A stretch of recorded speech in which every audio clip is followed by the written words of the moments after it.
أعوذ بالله من الشيطان الرجيم بسم الله الرحمن الرحيم وإنك لعلى خلق عظيم وقال رسول الله صلى الله عليه وسلم إنما بعثت لأتمم مكارم الأخلاق صدق الله وصدق رسوله الكريم ونحن على ذلك من الشاهدين والشاكرين.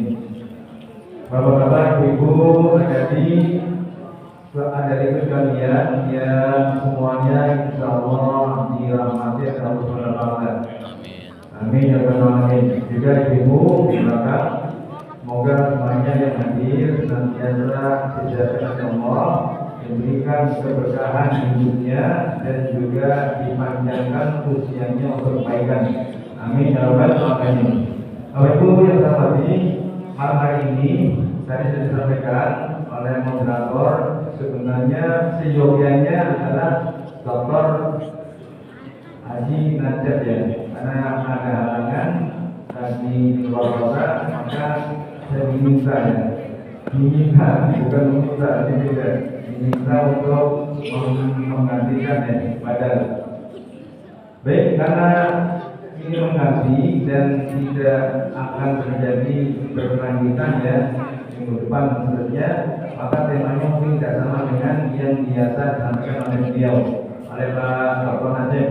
Kalau beliau menyampaikan sirah ataunya, maka tema malam hari ini temanya bebas, terjun bebas. Ya, Bapak Ibu, ada sebuah hadis dari Rasulullah yang sangat baik kalau kita renungkan. Dan semoga hadis ini menjadi inspirasi untuk kita semua dalam menghadapi atau menjalani hidup dan kehidupan di dunia yang fana ini. Hadis ini adalah dari Ibnu Umar, an Ibnu Umar, annahu qala kuntu ma'a Rasulillahi sallallahu alaihi wasallam. Jadi di sini dari Ibnu Umar, dia berkata, "Kuntu ma'a Rasulillahi sallallahu alaihi wasallam." Pada suatu hari aku sedang bersama Rasulullah. Kemudian faja'ahu rajulun minal ansar. Kemudian tiba-tiba datanglah seorang rajul, laki-laki minal ansar, dari kaum Ansar. Fasal nama Nabi. Lalu itu mengucapkan salam kepada Rasulullah. Dan memang Bapak Ibu, ketika kita bertemu dengan sesama Muslim, maka ada kewajiban untuk memberikan salam. Hadisnya jelas, ya. Hakul Muslim ala Muslimi sittun. Idza laqitahu fasallim alaihi. Hak yang dikatakan seorang muslim dari muslim yang lain, atau lebih balik, kewajiban seorang muslim terhadap muslim yang lain ada 6. Yang pertama, idza laqitahu fasallim alaihi. Kalau ketemu maka ucapkanlah salam. Jangan diganti dengan pagi, siang, lalu sore, tapi assalamualaikum. Kali itu doa. Jadi laki-laki ini ketika ketemu Rasulullah dan Ibnu Umar sallama ala Nabi sallallahu alaihi wasallam. Kemudian berkata yang merupakan pertanyaan, ya Rasulullah, wahai Rasul, ayyul mu'minina afdal? Ya Rasul, mukmin manakah? Seorang mukmin manakah yang paling afdal, yang paling utama, yang paling unggul, yang paling baik? Qala, Nabi menjawab, ahsanuhum khuluqan. Mukmin, seorang mukmin yang paling baik, yang afdal, yang paling unggul adalah ahsanuhum khuluqan, yang paling baik akhlaknya. Qala, kemudian kata itu bertanya lagi yang kedua kalinya, wa ayyul mu'minina aqyas? Ya Rasul, lalu mukmin manakah yang paling paling cerdas. Akyas cerdas. Qala, Nabi jawab, aktsaruhum lil mauti dzikran. Mukmin yang cerdas adalah yang paling banyak mengingat kematian. Wa ahsanuhum lima ba'dahu isti'dadan. Dan mukmin yang cerdas selain banyak ingat kematian juga paling baik mempersiapkan bekal untuk hidup setelah kematian nanti. Ulaika al-aqyas. Itulah mukmin yang cerdas. Bapak Ibu, ada dua kriteria untuk menjadi mukmin, ya. Pertama, mukmin yang baik, yang afdal. Kemudian yang kedua, mukmin yang cerdas. Semoga kita semua masuk dalam bagian. Amin ya rabbal alamin. Menjadi mukmin yang utama, yang unggul, juga menjadi mukmin yang cerdas. Nah, kita bahas satu. Mukmin yang utama, yang afdal. Kata-kata afdal itu nantinya fadlun, kemudian fadilah, faddalah, itu banyak kita jumpai di Quran dan hadis. Misalnya Allah berfirman di Al-Baqarah 47. Ya bani Israil, Uzkuru ni'mati allati an'amtu 'alaikum wa anni faddaltukum 'alal 'alamin. Di ayat ini memang khitab, sasaran, objeknya adalah Bani Israil. Ya Bani Israil, wahai Bani Israil, Uzkuru, ingat-ingatlah nikmatku, kata Allah, yang sudah aku berikan kepada kalian. Dan yang kedua, wahani, dan ingat juga aku, kata Allah, faddaltukum 'alal 'alamin. Faddalah, ya. Aku, kata Allah, telah mengunggulkan kalian, wahai Israel, atas umat-umat yang lain. Jadi faddaltu dengan afdal memang dari kata yang sama, mengunggulkan, membuat lebih baik dari yang lain, levelnya di atas yang lain, di atas rata-rata. Wa anni faddaltukum 'alal 'alamin, dan semua aku, kata Allah, telah melebihkan, menjadikan kalian unggul atas umat-umat yang lain. Kemudian di hadis juga ada kata-kata yang hampir sama dengan afdal, fadilah, dan seterusnya. Misalnya ketika Nabi ditanya, ayyul amali afdal, ya Rasul, perbuatan apa sih yang paling afdal, yang paling utama, yang paling unggul? Nabi jawab, as-salatu ala waqtiha, salat pada waktunya, tepat waktu. Kuntu sumayyun, apalagi Rasul, Allah birrul walidain, berbakti pada kedua orang tua. Kuntu sumayyun, apalagi al-jihadu fi sabilillah. Jadi ini menunjukkan kata-kata yang artinya adalah ya fadilah, fadlun, ya kemudian afdal, artinya lebih baik, lebih unggul dari yang lain. Nah, kemudian pada hadis yang pertama tadi itu, jadi ketika Rasulullah ditanya, mukmin, seorang mukmin manakah yang paling baik, yang paling afdal, yang paling unggul? Jawabannya adalah yang paling baik akhlaknya. Menarik. Mengapa akhlak menjadi tolok ukur, barometer untuk menentukan ya keunggulan, kebaikan, kelebihan seorang muslim?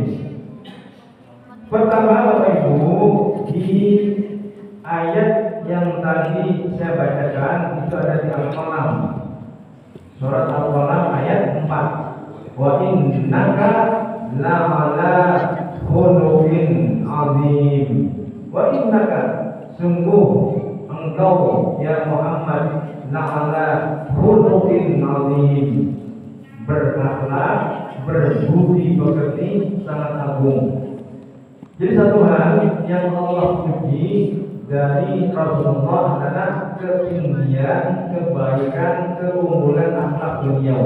Wa innaka la'ala khuluqin 'azim.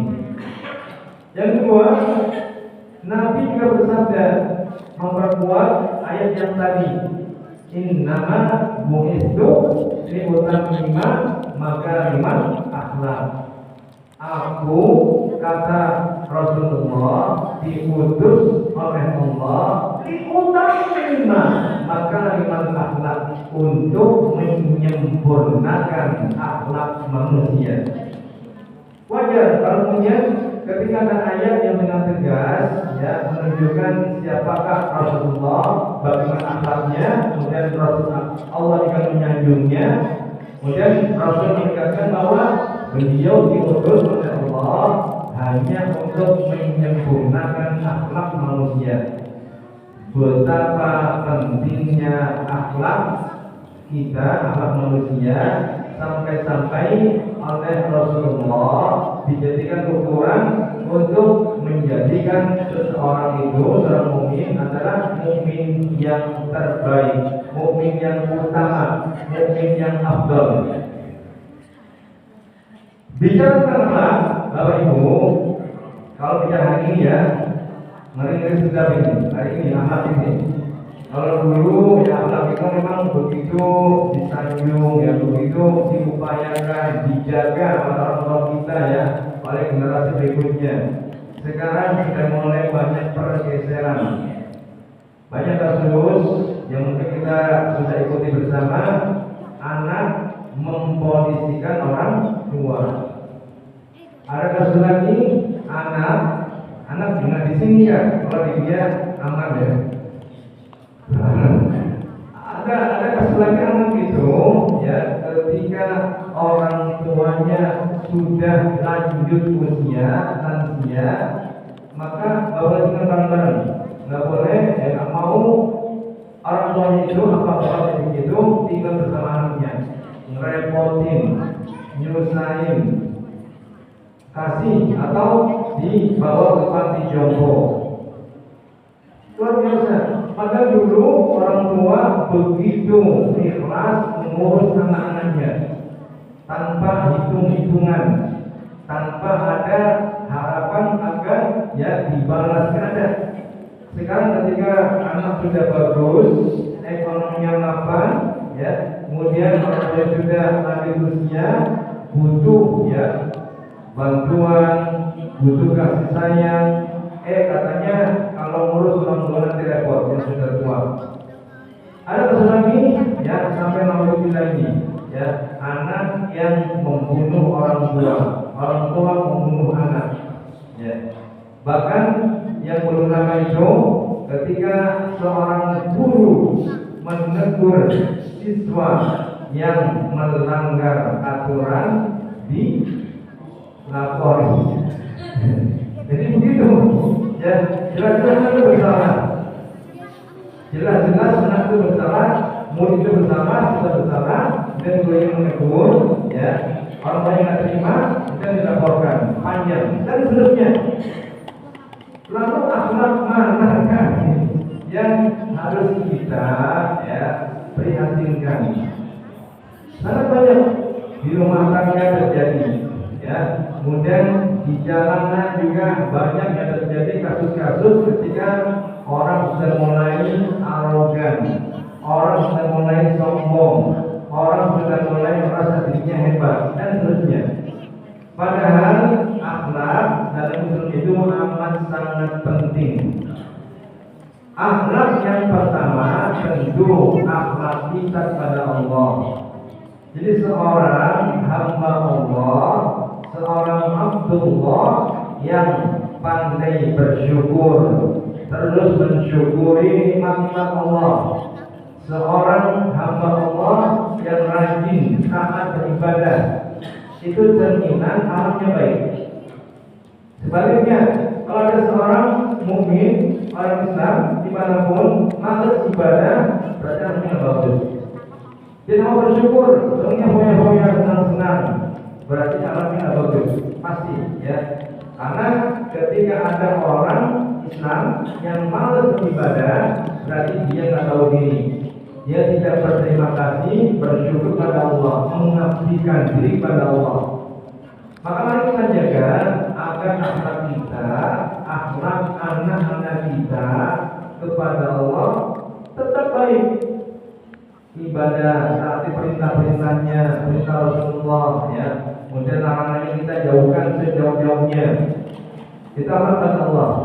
Amal manusia, kalau ada seorang mukmin yang rendah hati, tidak sombong, berarti anaknya bagus. Kalau ada seorang mukmin yang selalu menjaga lisannya, ya, tidak ngomong sembarangan, tidak mengumbar, ya, janji-janji palsu, anaknya bagus. Sebaliknya berarti kalau yang mau berjanji, janji enggak ditepati, berarti nggak bagus. Anaknya nggak bagus. Dan seterusnya, kalau ada seorang orang tua ketika menyuruh anaknya ke masjid, dia memberikan contoh terlebih dahulu, dia memberikan tauladan, berarti anaknya bagus. Tapi ketika ada orang tua hanya pandai menyuruh masjid-masjid di rumah, baca Quran, dia bukan HP, berarti anaknya nggak bagus. Dan seterusnya. Padahal kata Rasulullah, mukmin yang utama, mukmin yang afdal adalah yang baik akhlaknya. Jadi mari kita lihat, kita evaluasi, kita muhasabah diri masing-masing. Sudahkah saya, sudahkah keluarga saya, anak-anak saya misalnya berakhlak seperti akhlak Rasulullah? Ketika Siti Aisyah ditanya, bagaimana anak Rasulullah yang Aisyah? Aisyah menjawab, karena khuluquhul Qur'an. Akhlak Rasulullah adalah Al-Quran. Jadi Rasul adalah Quran yang berjalan. Kalau kita ingin paham Quran, perhatikan akhlak Rasulullah. Tata cara bicara, ketika bertemu dengan orang yang lebih tua, yang lebih muda, yang orang yang susah, anak-anak yatim, ketika ketemu pembesar ya kaum, luar biasa diceritakan dalam peperangan, ketika beramar ma'ruf nahi mungkar, semuanya bisa kita contoh. Kalau kita ingin menjadi mukmin yang afdal, mari kita perbaiki akhlak kita masing-masing. Dan kata-kata yang digunakan oleh Allah lewat ayat tadi, wa innaka la'ala khuluq dengan akhlak, apa bedanya? Biasanya Pak Mansur yang jawab, Pak Mansur gitu. Karena kan ayat itu, Al-Quran 4 itu, wa innaka la'ala khuluqin azim, khuluq. Tapi di hadis innama bu'istu liutammima makarimal akhlak. Jadi ada khuluq, ada akhlak. Ada lagi khuluqun. Sering kita dengar ayat inna fi khalqis samawati wal ardi. Jadi ada khalaqa, ada khuluqun, ada akhlak, ada khuluqun. Ketika kita berjanji, doanya adalah Allahumma kama ahsanta khalqi fa ahsin khuluqi. Khuluqun dengan khuluq apa bedanya? Jangan saya tidak jawab ini.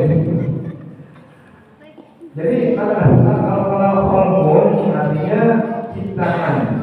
Hidung kita, tangan kita, anggota kita adalah khuluqun.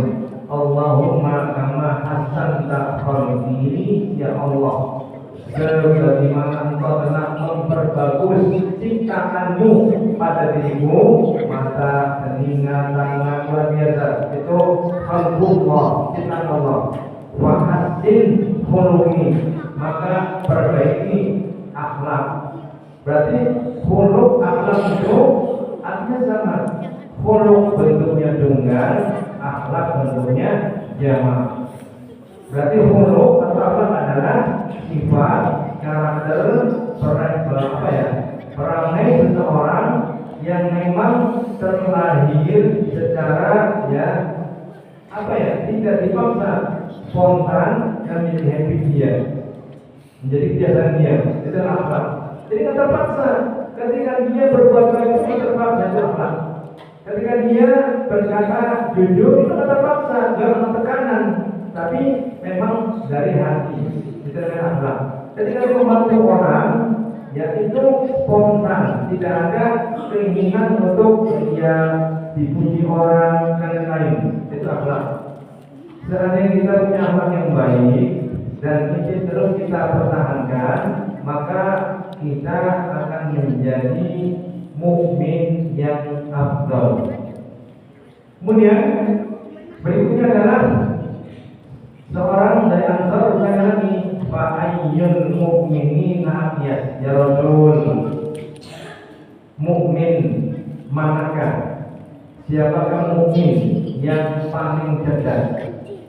Nabi menjawab, aktsaruhum lil mauti zikran, yang paling banyak mengingat kematian. Bapak Ibu sering kematian enggak? Enggak ya? Ingat kematian ini bagus ini. Ya, bukan selalu mati, bukan. Artinya kita sadar betul bahwa hidup di dunia ini amat sangat singkat, amat sangat terbatas. Sehebat apapun, sekaya apapun, sekuat apapun orang itu, ketika sudah datang ajal berakhir selesai. Dan hidup di dunia ini namanya hanya 60 sampai 70. Itu rata-rata usia umat Rasulullah. Dalam sebuah hadis Rasulullah menegaskan, amaru ummati ma baina sittin ila sab'in. Rata-rata usia umatku, kata Rasulullah, ma baina antara 60 sampai 70 tahun. Wa aqalluhum man yajuzu dzalik, sedikit yang melampaui usia tersebut.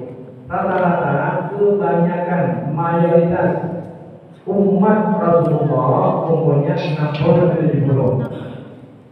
Tinggal hitung umur Bapak sekarang berapa? Tersisa berapa? Jangan macam-macam begitu.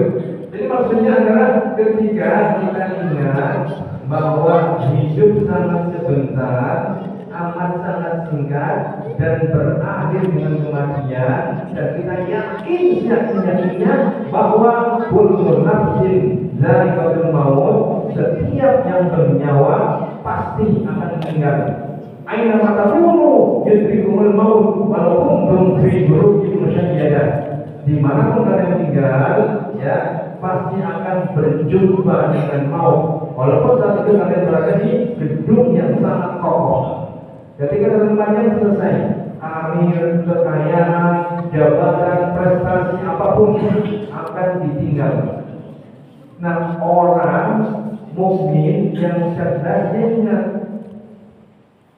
iya, nanti kita akan meninggal, semua akan meninggal, dan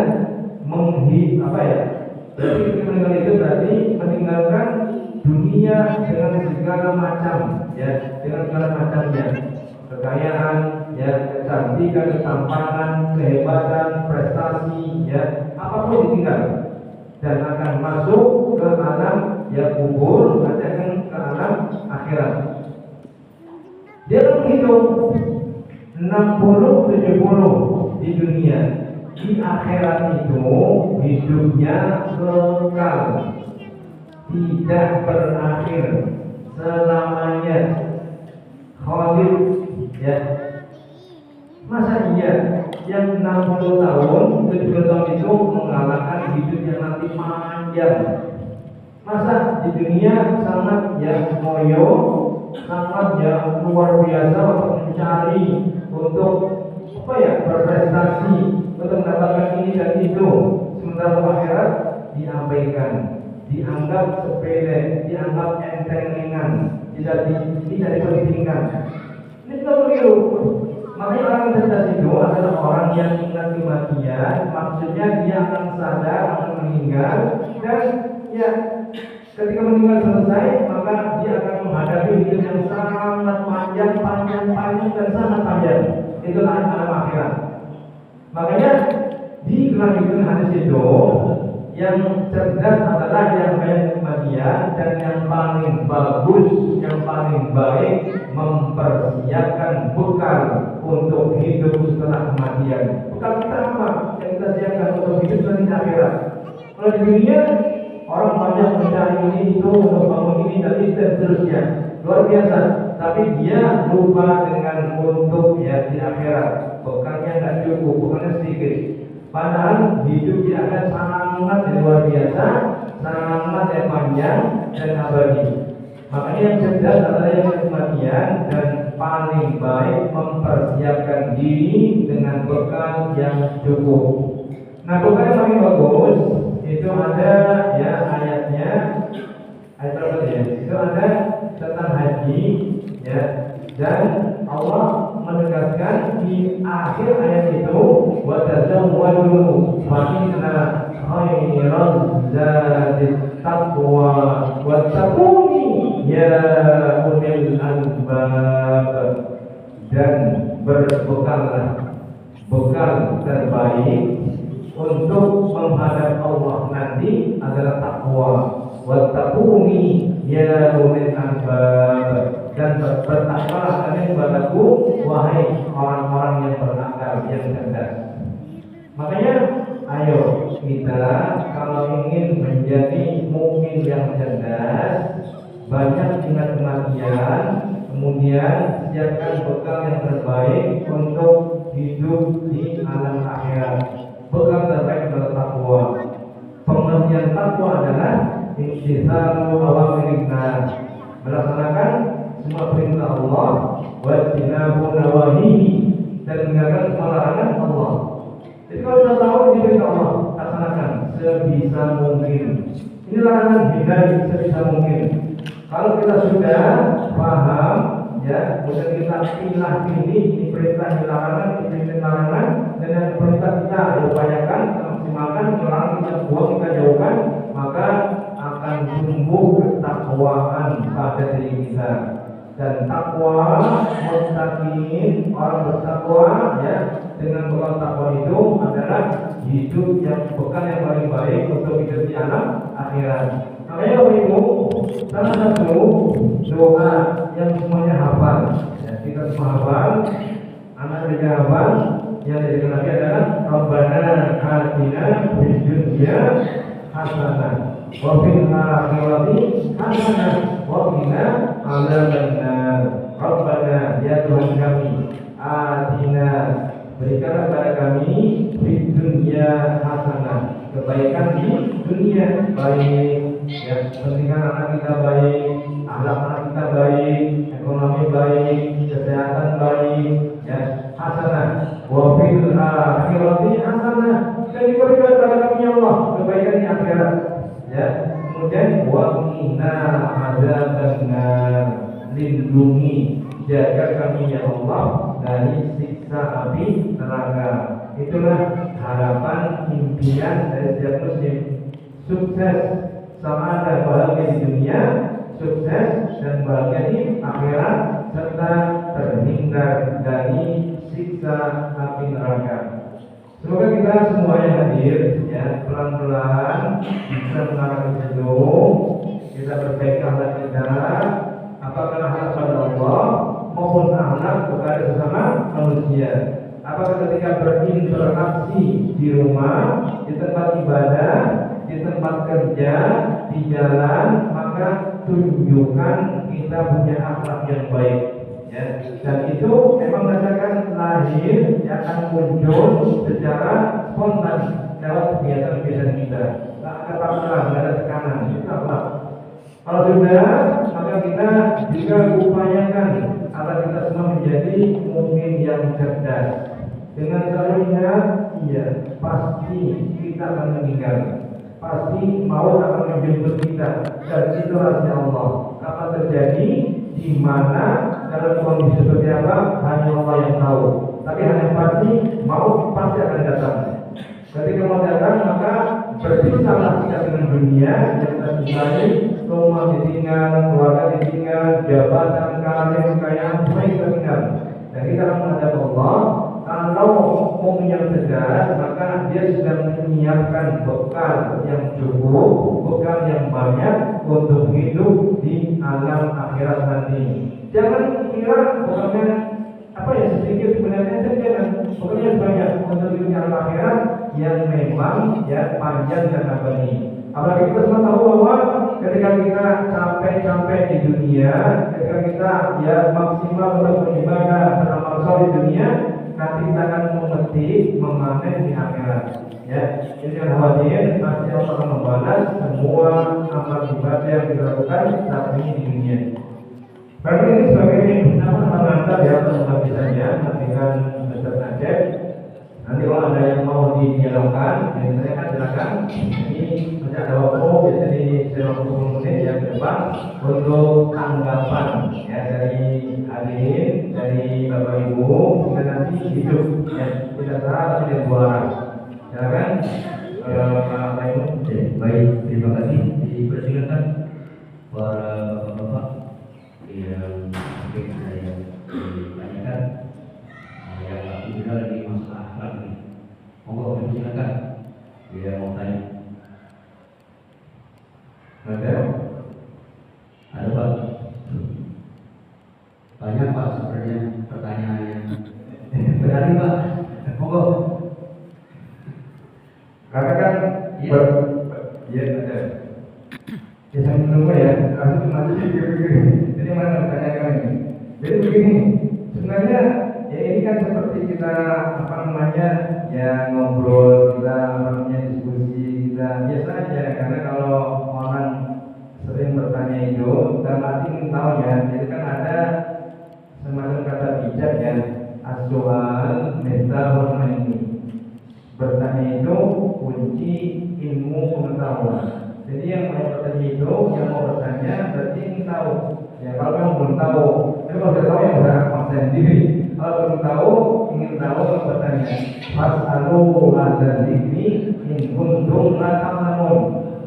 Bertanyalah kalian pada yang ngerti, yang ahli, yang expert di bidangnya. In kuntum la ta'lamun. Kalau nggak ngerti, kalau ngerti nggak usah. Kalau menunggu maka diteruskan aja ya, karena momennya ini bagus ya menjelang Isya. Jadi mudah-mudahan ya semua bisa ya, karena ketika kita sadar betul siapakah kita, kenapa kita lahir, kenapa kita hidup, semuanya sudah dijelaskan dalam Quran dan hadis.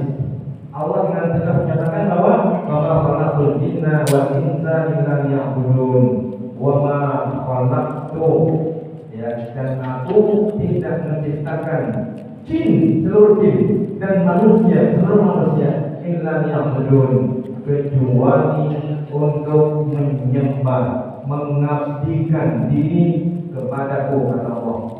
Jadi ibadah itu memang tujuan hidup kita, hidup di dunia. Kita hidup itu ibadah. Pastikan semua yang kita kerjakan, aktivitas kita ya, di kantor, di rumah, di jalan, ketika mengendarai mobil, ketika naik kereta, ketika naik motor, ketika naik sepeda, ya, ketika jalan kemanapun, pastikan ada nilai ibadah di situ. Bisa. Jadi ibadah itu tidak hanya di masjid. Jangan mempersempit arti ibadah. Ibadah luas. Ibadah itu amat sangat luas.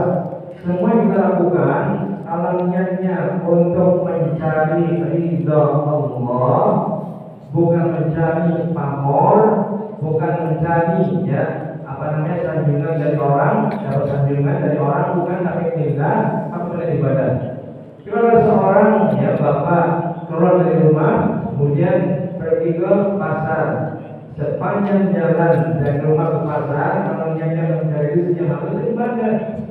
Di pasar ketika dia menimbang dengan timbangan yang benar, menakar dengan akal yang benar, itu ibadah. Ketika ngomongnya jujur, ini ada catatnya, jangan diambil, ini sudah expired, jangan ya dijajakan lagi, itu ibadah. Di kantor ketika ada seorang karyawan ya datang tepat waktu, tidak boros waktu, tidak pulang sebelum waktunya gitu, atau tidak boros dan tanpa saran apapun, maka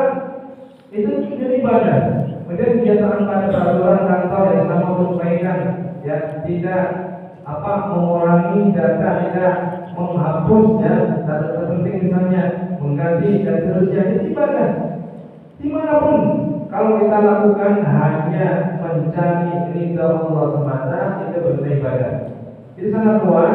Seandainya kita bisa lakukan itu dimanapun kita berada, kemudian aktivitas apapun yang kita lakukan di rumah, ya, di kantor, di jalan, bahkan itu bisa bernilai ibadah. Sampai-sampai tidur kita pun bernilai ibadah. Kalau kita sebelum tidur wudu, kemudian baca ayat-ayat di atas surat pendek, ya, minimal surat ayat kursi, kemudian kul al-ikhlas, kul al-falaq, an-nas, ya, dan doa, itu ibadah. Itu kita beribadah. Apalagi niat untuk bangun malam, ibadah. Jadi mari kita, ya, manfaatkan hidup kita ini untuk beribadah. Jangan sampai sia-sia.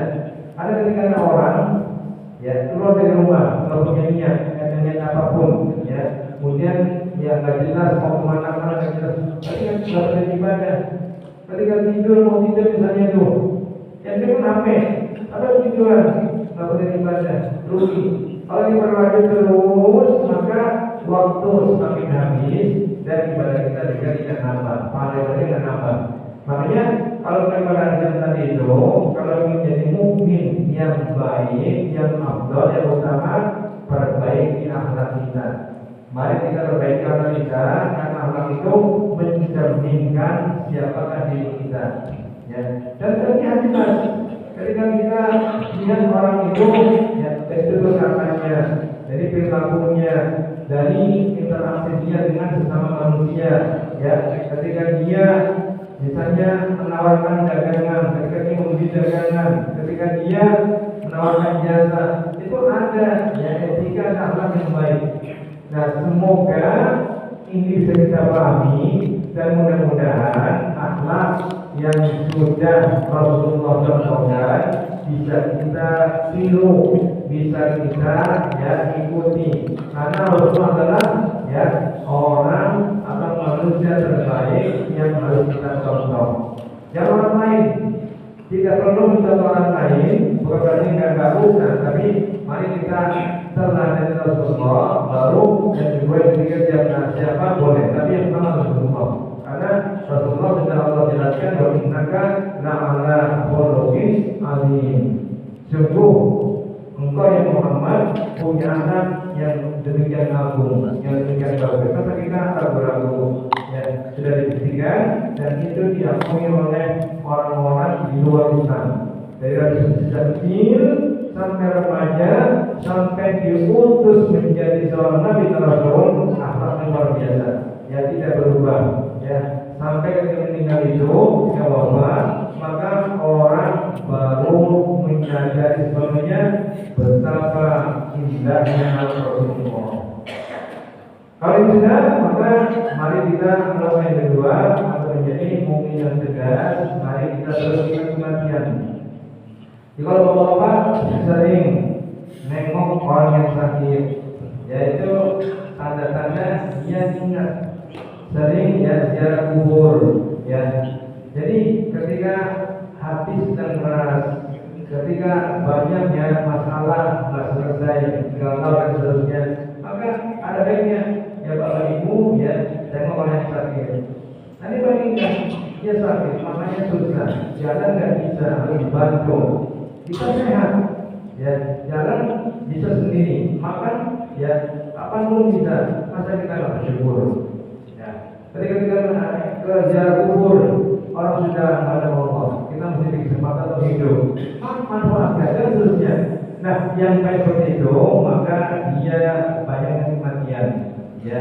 Karena dengan sebab itu maka hati yang keras itu akan pelan-pelan, ya, cair, kemudian dia. Mengapa harus sombong? Mengapa harus, ya, nggak tahu diri, ya, mentang-mentang berkuasa kemudian sewenang-wenang dan seterusnya.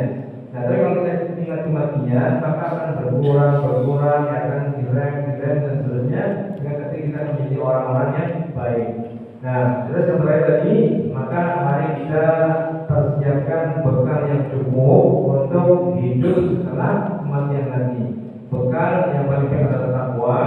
Perbaiki takwa kita, ya, tingkatkan terus. Karena ketika Jumatan pun sudah ya diingatkan setiap Jumat oleh Khatib, ittaqullah, ittaqullah, ittaqullah haqqa tuqatih wa la tamutunna illa wa antum muslimun. Bertakwalah kalian, ya. Setiap Jumat kalau bersama ya takwa, takwa, takwa, ya. Dan jangan sekali-kali meninggal illa wa antum muslimun. Kecuali meninggal dalam keadaan muslim, ya, pasrah diri kepada Allah. Ya, sekali ini cuma mengganti saja ya, mengganti saja. Jadi ketahuan umumnya karena memang ya tidak ada tema ya yang ditentukan, jadi bebas. Hanya mengisi kosongan dan nanti tidak ada ya apa ya yang waktu yang kosong ya, tapi ini mudah-mudahan ini menjadi perhatian kita semua supaya nanti ke depan bisa kita evaluasi, karena orang yang mengingat adalah yang mau mengevaluasi diri sendiri. Hasibu anfusakum qabla an tuhasabu. Evaluasi kalian sebelum dievaluasi oleh Allah nanti di alam akhirat. Demikian yang saya sampaikan. Mohon maaf. Assalamualaikum warahmatullahi